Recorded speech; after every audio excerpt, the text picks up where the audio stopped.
Retour en détail sur les agissements du Polisario à Guergueret avec Naïm Kamel, directeur de publication du site d'information quid.ma. Bienvenue et merci d'être avec nous. Merci à vous. Bonsoir. Bonsoir. Alors, face au comportement d'une centaine d'individus appuyés par le Polisario et l'Algérie à Guergueret, que cherche l'Algérie, le Polisario exactement aujourd'hui, Naïm Kamel? Écoutez, je cherche d'abord à parler, à faire parler d'eux et à essayer de se faire entendre, ce qu'ils n'arrivent pas à faire depuis quelques années déjà à partir des résolutions de 2017, sachant que déjà bien avant, le Conseil de sécurité de l'ONU et l'ONU elle-même avaient enterré l'option référendaire. Maintenant, il faudrait essayer de comprendre pourquoi le Polisario, et derrière lui, bien sûr, Alger, essaye, à ce moment précis, de bloquer la situation à Guergueret, de créer un fait accompli nouveau que le Maroc rejette et refuse. C'est d'abord parce que le Polisario est dos au mur.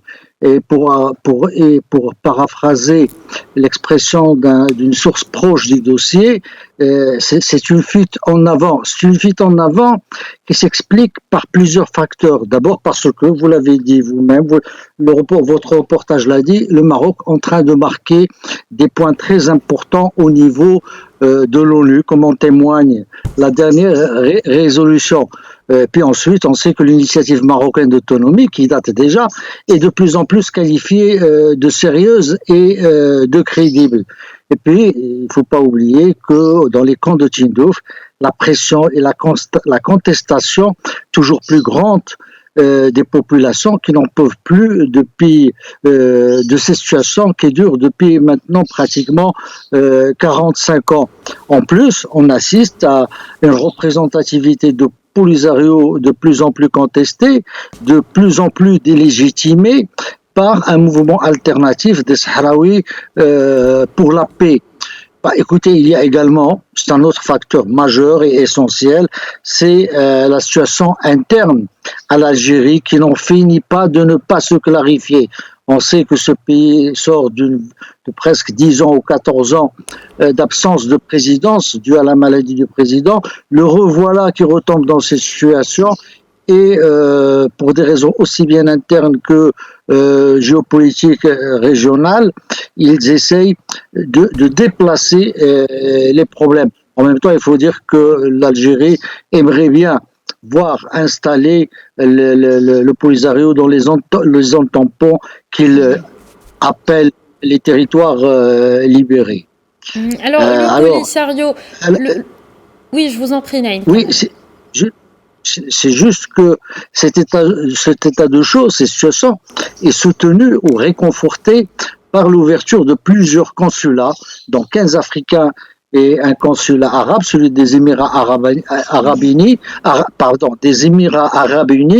qui crée une nouvelle situation de reconnaissance sur le terrain de cette marocanité. Alors avec tout cela, on imagine qu'à Alger et au Polisario, on est au bord de la crise de nerfs. D'accord, Naïm Kamel, des avancées donc pour le Maroc, mais le Polisario, en agissant comme une entité fantoche et hors la loi, et il fait fi justement du droit international. Quelle lecture en faites-vous ? J'aimerais juste avant de répondre à votre question, préciser que d'abord, la situation est, dans ces zones est tout à fait normale, est tout à fait stable. C'est une région qui connaît beaucoup de développement économique dans le cadre, comme l'a dit votre reportage, du nouveau modèle de développement lancé par le souverain il y a 4 ou 5 années. Et que ce développement est en train d'entrer dans une nouvelle dynamique avec le port atlantique de Dakhla et avec la détermination du Maroc d'aller vers l'exploitation de cette zone, c'est-à-dire au large, ce qu'on appelle l'espace maritime du Maroc. Bon, maintenant, pour répondre à votre question, il faut savoir que le Conseil de sécurité a été clair dans sa définition de la solution politique qui doit je cite, réaliste, pragmatique, durable, fondée sur le compromis, une solution politique. Et il a été également clair sur le processus qui doit y mener, c'est-à-dire les tables rondes avec la participation du Maroc, de l'Algérie, de la Mauritanie, de Polisario, qui sont invités instamment à rester engagés dans ce processus jusqu'à à ce qu'il aboutisse. Maintenant, ce que font les séparatistes à Dakhla, ce sont des actes de défiance à l'endroit de ce processus qu'ils veulent s'aborder et également de défiance à l'égard du secrétaire général de l'ONU, M. Antonio Guterres, qui a à plusieurs reprises insisté pour que dans cette zone, dans les zones tampons, conformément aux accords de cessez-le-feu, la libre circulation commerciale et civile reste garantie. Cela, évidemment, n'est pas du goût du Polisario ni d'Alger, et ils cherchent tout simplement à briser l'élan et la dynamique de la légalité internationale dont bénéficie le Maroc. D'accord, Naïm Kamal, vous avez rappelé l'implication de l'Algérie. L'Algérie cherche-t-elle aujourd'hui à attiser le conflit afin de dévier le regard sur la crise interne sans précédent que vit le pays ? Sans doute, ça fait partie des calculs, mais pas seulement. Il y a d'autres considérations d'ordre géostratégique. On sait que lors de la dernière réforme constitutionnelle en Algérie, il y a eu cet amendement pour que l'Algérie puisse se déployer à l'extérieur, ce qui a été expliqué comme une volonté de montée de tension avec le Maroc, mais pas seulement, mais également pour pouvoir intervenir au Sahel, en Libye et ailleurs, pour avoir une présence très forte. C'est un élément qu'il ne faut pas négliger.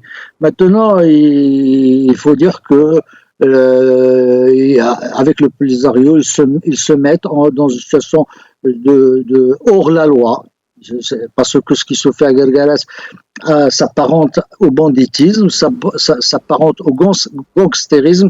Ils essayent de bloquer les liaisons terrestres entre le nord de l'Afrique et l'intérieur, les profondeurs africaines. Bon, face à cette situation, il y a l'attitude du Maroc, évidemment, qui a été déterminée par le roi. Le royaume, c'est d'abord sérénité et détermination. Le roi l'a dit dans son discours, le royaume est respectueux de la légalité internationale, mais dans la sérénité, il restera ferme dans ses positions et il ne cédera pas aux enchères. En même temps, il faut savoir que le Maroc ne tolérera pas, n'acceptera pas toute transformation du statut de cette zone tampon ou toute autre zone tampon, que ce soit à l'est du mur ou au sud du mur de cette zone. Alors Naïm Kamal, le Maroc, qui fait preuve d'une grande retenue, prend pour témoin toute la communauté internationale face à cette escalade sans précédent, mais ne se laissera pas intimider par ces provocations gravissimes. Est-ce que, à quoi exactement on peut s'attendre ? Est-ce qu'on peut s'attendre à une réaction ferme de la communauté internationale ?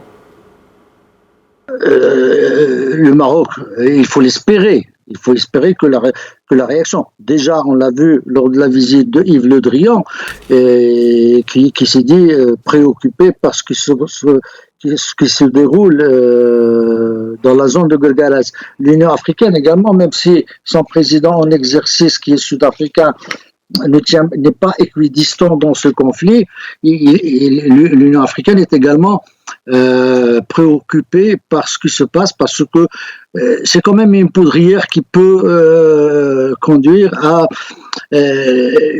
devenir une source d'instabilité et de conflits ouverts dans la région. Il faut espérer maintenant, et peut-être qu'à un moment donné le Maroc devra le faire, saisir le Conseil de sécurité pour qu'il mette en application ses propres résolutions, c'est-à-dire celle d'abord d'assurer à ces zones tampons leur statut précisément de zone tampon, et en même temps d'assurer la libre circulation civile et commerciale entre le nord de l'Afrique et les profondeurs vers l'Afrique centrale, vers l'Afrique de l'Ouest, et pourquoi pas vers l'Afrique australe si nécessaire. Merci beaucoup Naïm Kamal, directeur du site d'information quid.ma. Merci encore une fois pour cette analyse. Merci à vous.